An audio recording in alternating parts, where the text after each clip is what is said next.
Hey y'all, so I don't know why I keep on getting community strikes. Well, I know why they don't want me to speak about Nolan. But anywho, that picture of a person on the boat with the children of the corn, it does look like it is Nolan. I'm gonna put the picture up and y'all let me know what y'all think.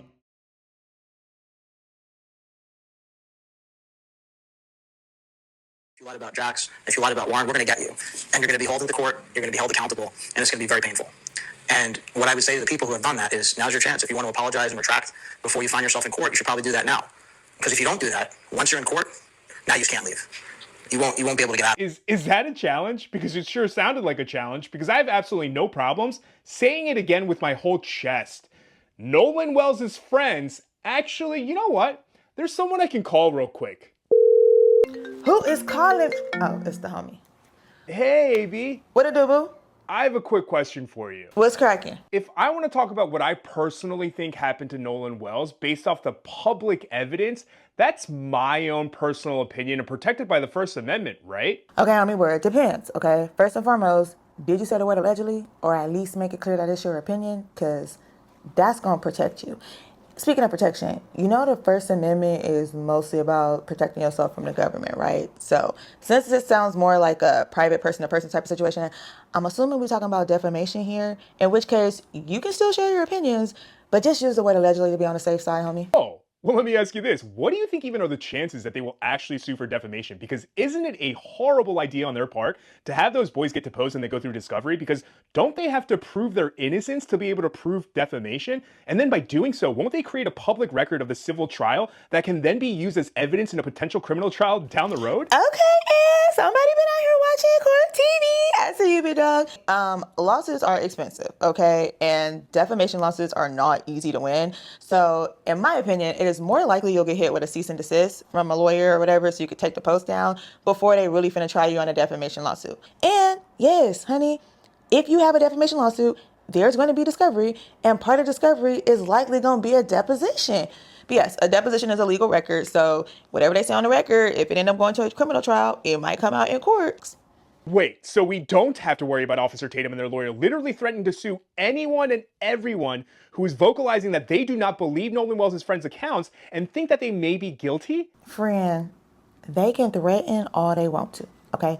The likelihood of these teenage boys actually taking you to court for reporting your opinion is very slim, homie, okay? Oh, so basically this is just another instance where white people are using the system that they created in their favor and weaponizing it against black people to intimidate them? I'ma just say, allegedly. Dope. Because I personally think, in my own personal opinion, that Nolan Wells' friends allegedly are not innocent in what happened to Nolan Wells. And by the way, threatening lawsuits as a form of intimidation while filing frivolous lawsuits is actually considered highly unethical and can get a lawyer disbarred. Why should transparency be a problem?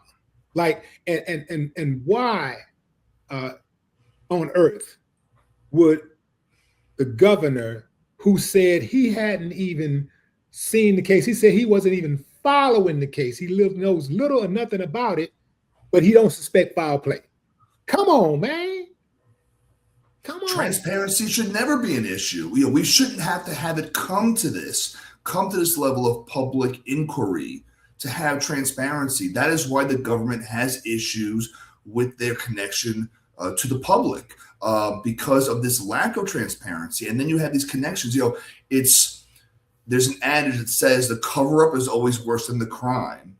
And look at what they're doing here. We are pretty much setting up the basis that are these elected officials, are they in some way acting unethically, meaning like by their obligations in their public office or criminally? And if they are, everything they're doing subsequent is making it that much worse. They should have come clean out the gate, said, as an attorney, if I'm in court and I have a specific relation to a judge, to a prosecutor, one of the first things I'm supposed to do is disclose that.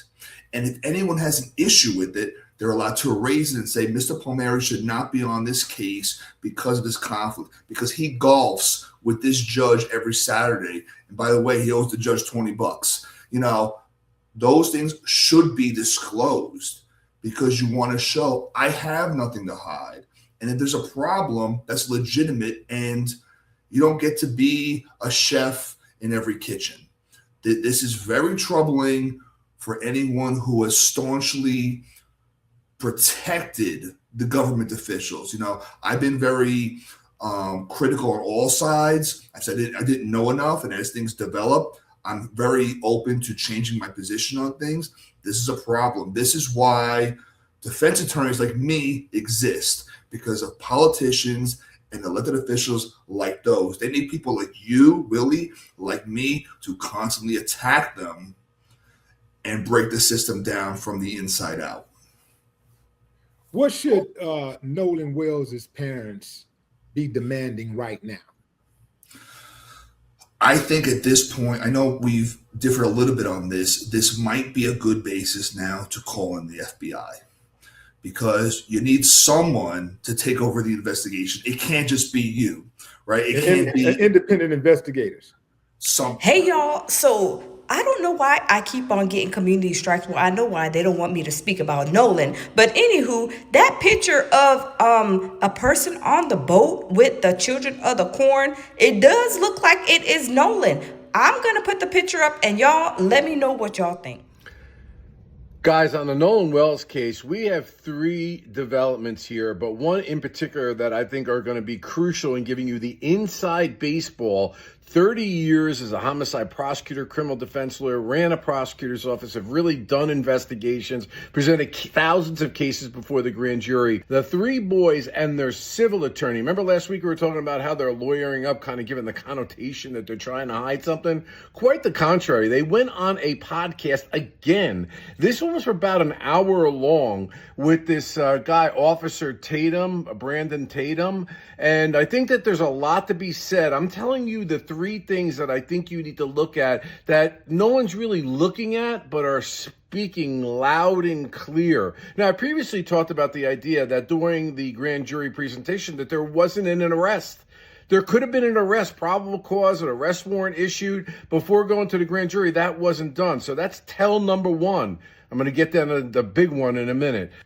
That there has yet to be a finding of any foul play or homicide. Now, I understand there's issues that still need to be done with regard to this investigation, but the fact is, prosecutors have to prove beyond a reasonable doubt to 12 jurors that the case is a homicide. We know nothing about that. In fact, the independent medical examiner, while they're saying it's undetermined, didn't say they saw any kind of deformities, contusions, abrasions, any kind of defensive wounds, puncture wounds, any fractured bones, anything of that nature. There's some slight discoloration in the back of the neck, which could also occur post-mortem, but it's what we don't see that's important. So we don't see an arrest. We don't see any finding of homicide yet. And now the third and crucial point. The interviewing that they're allowing to happen. Guys, in this world, we all know as criminal defense lawyers, as prosecutors, even if you're innocent, you do not speak. There is a grand jury process that is underway here.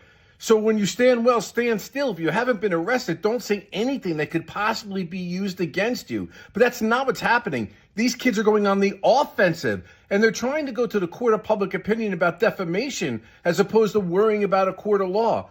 Look, behind the scenes, the lawyers know when you're a target of an investigation and when you're not a target of an investigation based upon the way the conversations are going on between you and the prosecutors. In fact, they have lawyers. These lawyers are with them when they're giving the statements. The lawyers aren't telling them not to speak. And one of the kids' mom is a judge, and yet they're still going out anyway. That speaks volumes to me. It's not what you see, it's what you're not seeing. What you're seeing by this is a brazen confidence that they're not worried that what they're going to say is going to get them into trouble. And that's saying something. Just a data point. What do you think?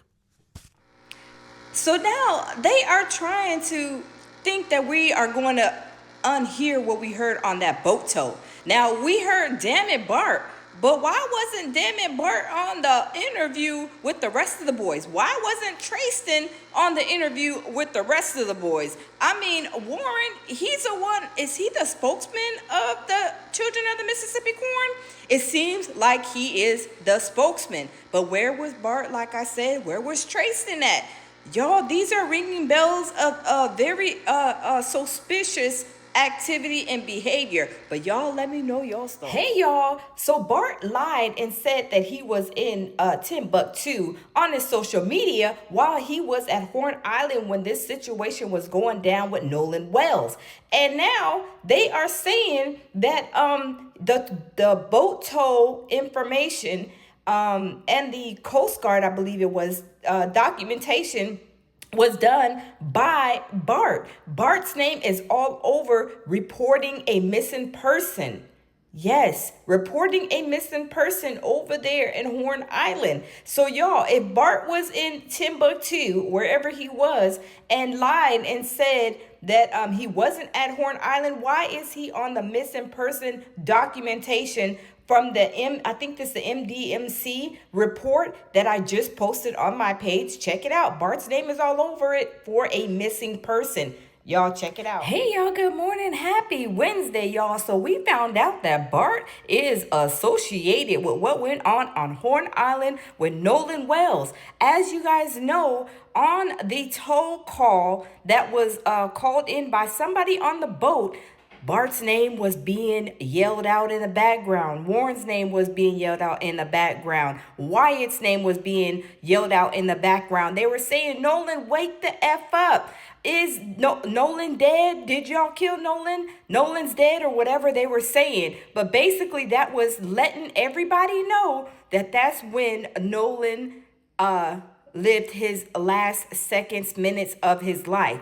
And they're trying to cover up Bart because Bart is in college. He's said to be trying to go to the NFL, and ESPN has been doing clips on him. So they are trying to protect Bart, y'all. So the breaking news in Nolan Wells' case is that Bart used to go with Katie, and Katie and Nolan had some type of thing going on, and Bart did not like it. So allegedly, in my own opinion, Bart is the one who got into an altercation with Nolan Wells. Did Bart kick him in the back of his head? Y'all know that Bart is a kicker in football, and he was bragging about it. He was a kicker. He is a kicker. His dad was a kicker. And y'all, everybody is pointing to Bart. This is just the court of public opinion. My opinion too. I do believe that Bart and Nolan got into an altercation about Katie because Bart was jealous because Nolan is a black boy, and he's like, how dare you? You're a black boy messing with my girlfriend who I love or who I had dealings with. Y'all, this situation is, y'all, it is, the onion is unpeeling, and we are going to continue